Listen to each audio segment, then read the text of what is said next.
Okay, your boy 42 here with another £2 worth.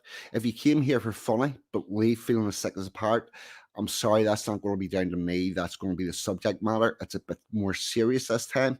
But anyway, let's roll with the video. I'll give you my £2 worth on Cross Community Rioting, and this clip is from GB News. Was a pro-immigration rally was organised at the same time in the same place. And what we have on one side of the street, if you... Sorry, just for those of you who are unaware, this is Belfast City Centre. Over to your left, the large building is Belfast City Hall. Down the right, Great Victoria Street and stuff. You can see our nice white shiny Land Rovers.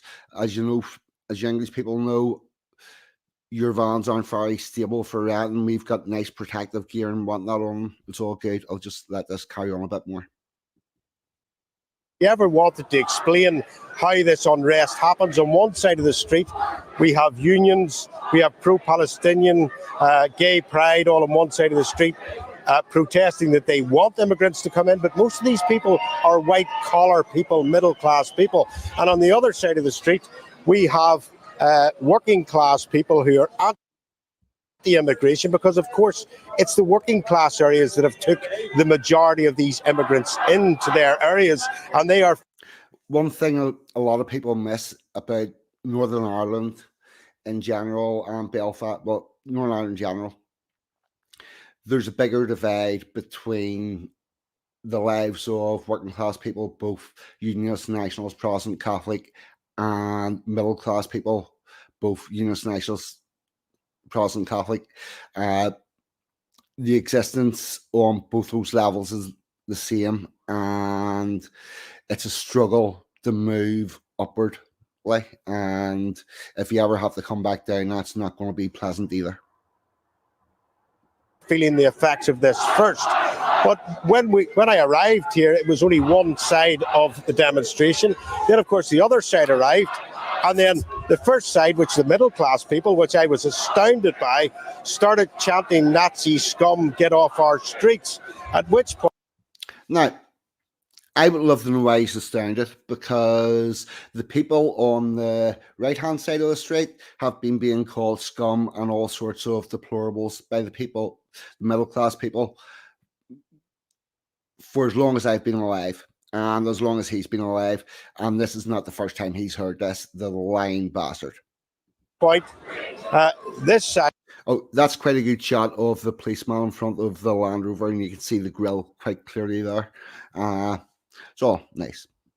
Which I must say has people from Dublin in amongst it, the Kulak disturbances, etc. And the amazing point is, for the first time in my life, I have seen a Union Jack flying alongside a tricolour to say these people of Ireland don't want in. And if you look at how the community split by the police, we have a line of Land Rovers straight down the street. These Land Rovers are riot Land Rovers. The PSNI, the police...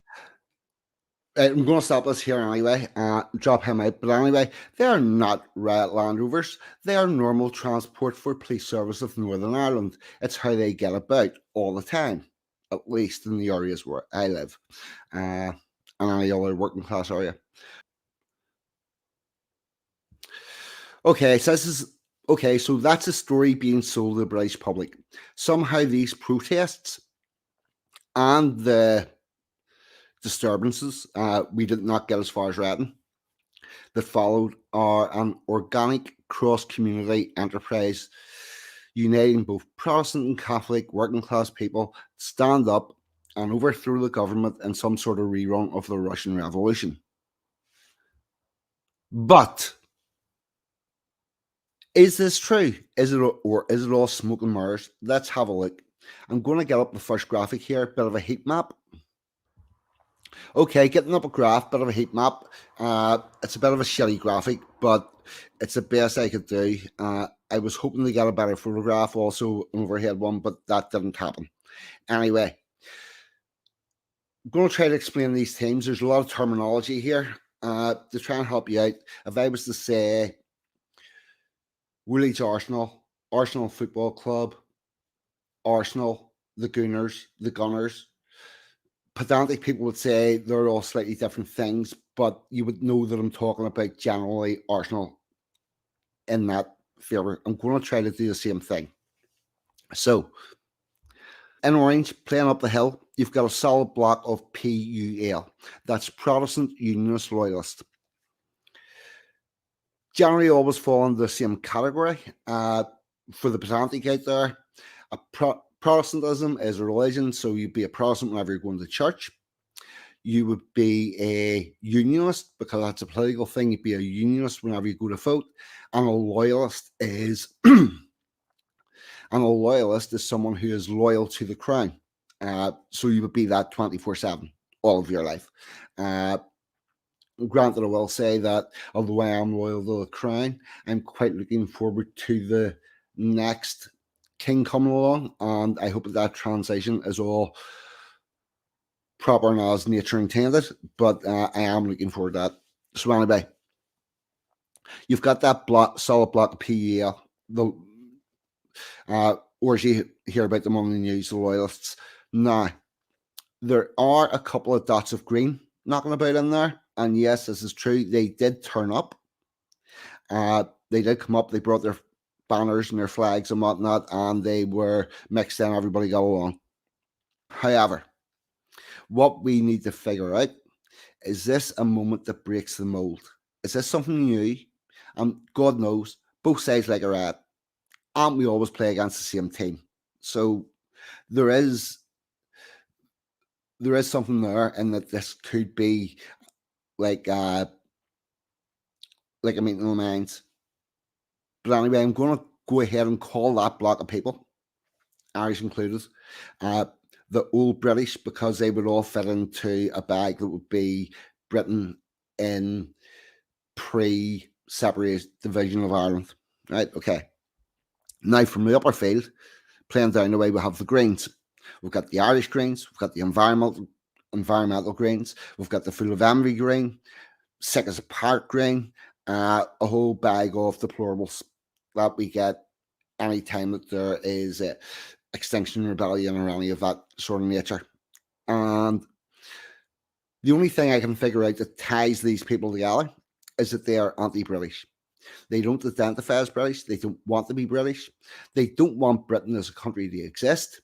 And if it has to exist, they want it to exist in a way that it's irreparably changed. They don't like British. So I'm going to go ahead and name this group the Irish, because that's how they tend to identify.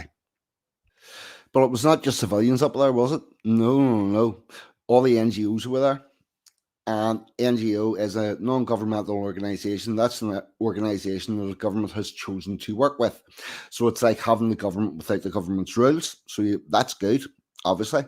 And the unions were there, all the trade unions.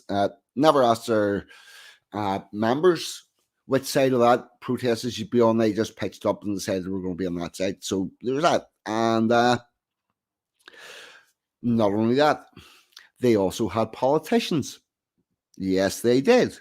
Here is SDLP's Matthew O'Toole, and he's draped in, he's flanked either side by an Antifa flag and a Palestinian flag, because potato makes as much sense as everything else at this stage. But he's there, and he's there because he's working, and he's there working because that's where his voters are. He knows that's where the majority of his voters are going to be. That's their decision they're taking, and he's there to be with them. And why wouldn't you? At this point, I'd like to put up the iconic picture of people standing behind burning barricades in Sandy Row or anywhere else with Ulster banners and tricolours and whatnot, but it seems that the Cross Community Rioting went off something like this. Whoa! Oh! I've never.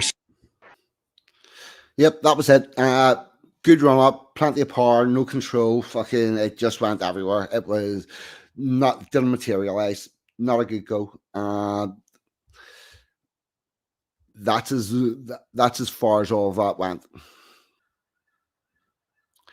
Okay, so what I was thinking we'd actually give the authorities something to think about would be if the Protestants and Catholics, Unionists and Nationalists, Irish and British come out in their own area and protested the same issue at different locations.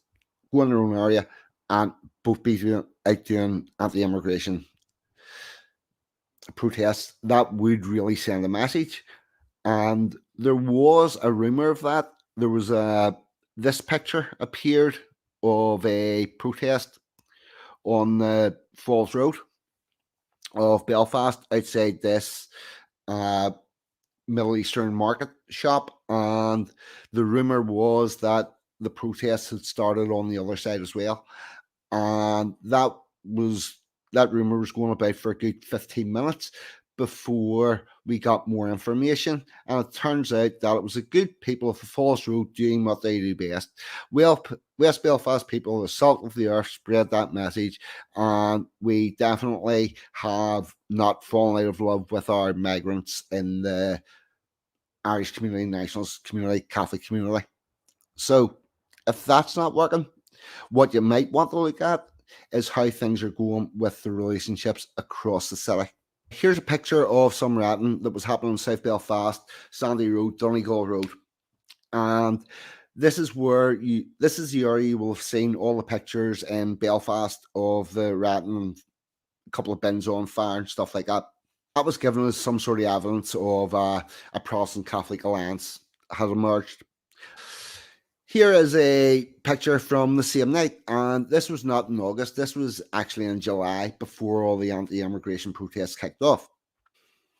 Houses in the loyal village of South Belfast have been under attack from Irish nationalists over the past few nights, so many loyalist areas feel abandoned, isolated, and forced to defend themselves. And here we have one of those nice Land Rovers seen before on fire from a petrol bomb, because this area was attacked has been repeatedly getting attacked since last October. And in July, they came in with hurley sticks, petrol bombs, paint bombs, and damaged property and all sorts. You can see these windows are still boarded up. I was down and took this photograph the other day. It's recent. Some people might think paint is an effective weapon whenever it comes to rioting. However, what it is a permanent marker. Every time you walk past that, you remember that your homes have been attacked, and it's really not nice. So, no, we are not getting on very well across the city. But 42, you say, it's all changed. Peace is broken out, you say. Well,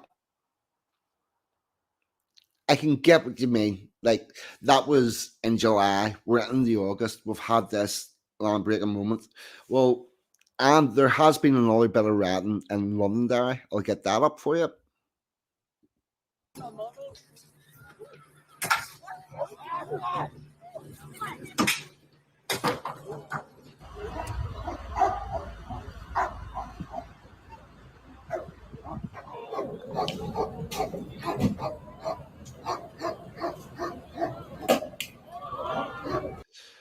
Right. So what you can say is the natives are restless, and you think, is this possibly an anti-immigration thing? No, it is not.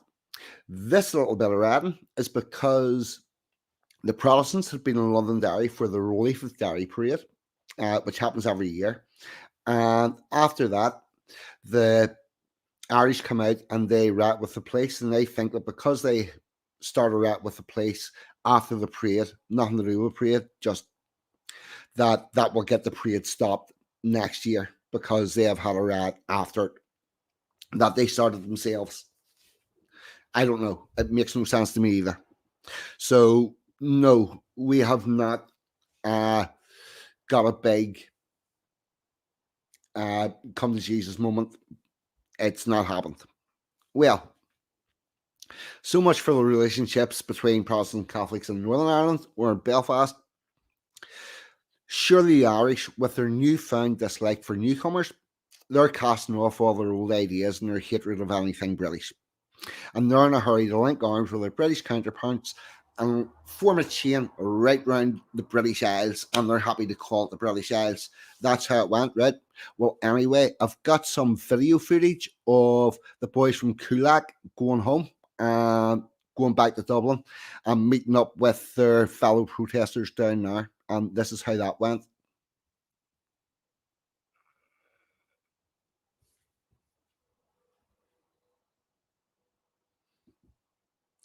Oh, he has fucked that right up.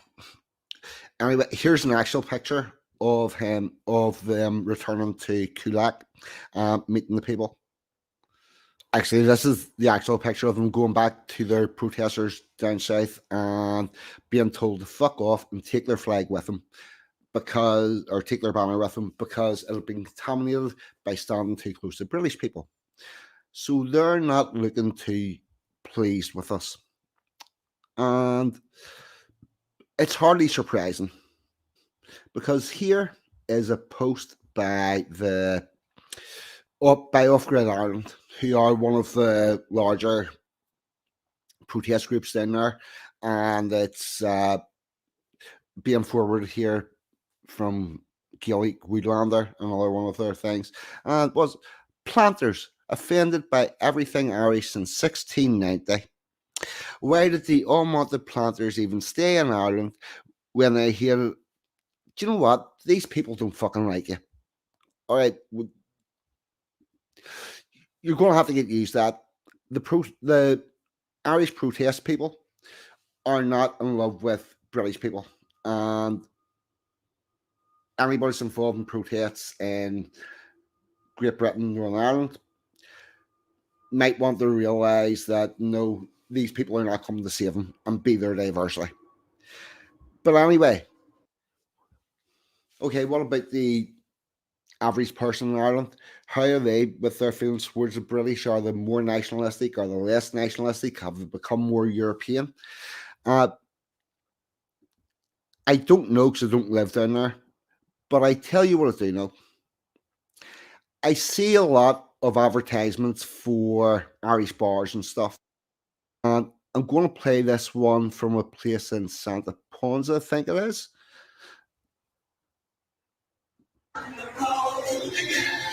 Yeah, Kelly's Bars. On the road again. We're on our way to paradise. We love the jungle tea. Right, so that's Kelly's Bar in Santa Ponsa, advertising their days out with that song, and I possibly understand it. It is quite catchy. It seems to be in the mall. Here's another one.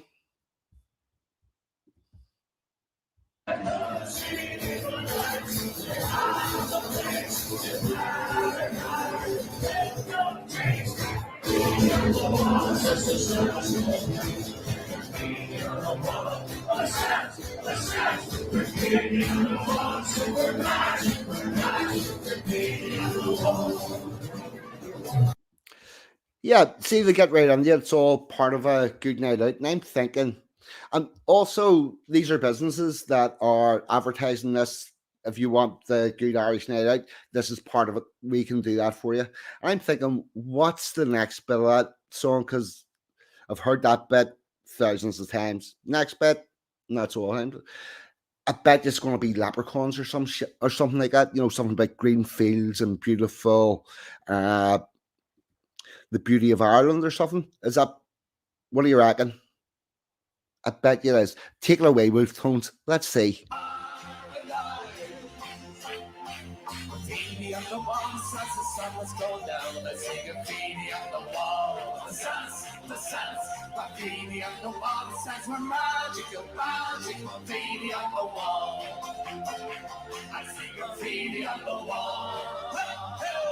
All excited.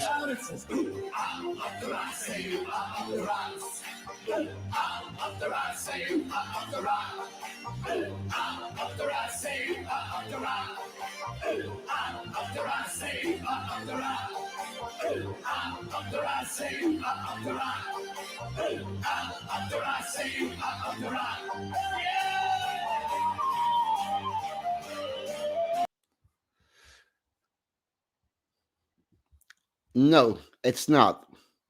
It's ooh, ah, up the ra. And for those of you that don't know what that means, it is support for the Provisional Irish Republican Army, the group of people that murdered the most soldiers, the most police officers, the most prison officers, the most civilians, the most Protestants, the most Catholics. Yeah, the fucking murder machine. They are in huge focal support for the Troubles in Northern Ireland and for the people that caused it. And if you think that there's going to be a meetings and minds there, I've got a load of £7 notes. I'm sorry if this isn't funny, but sometimes it's not meant to be. Anyway, hit the like, subscribe, share, do all that good YouTube stuff. I'll catch you all next week. All the best. 42. I'm out of here. Goodbye.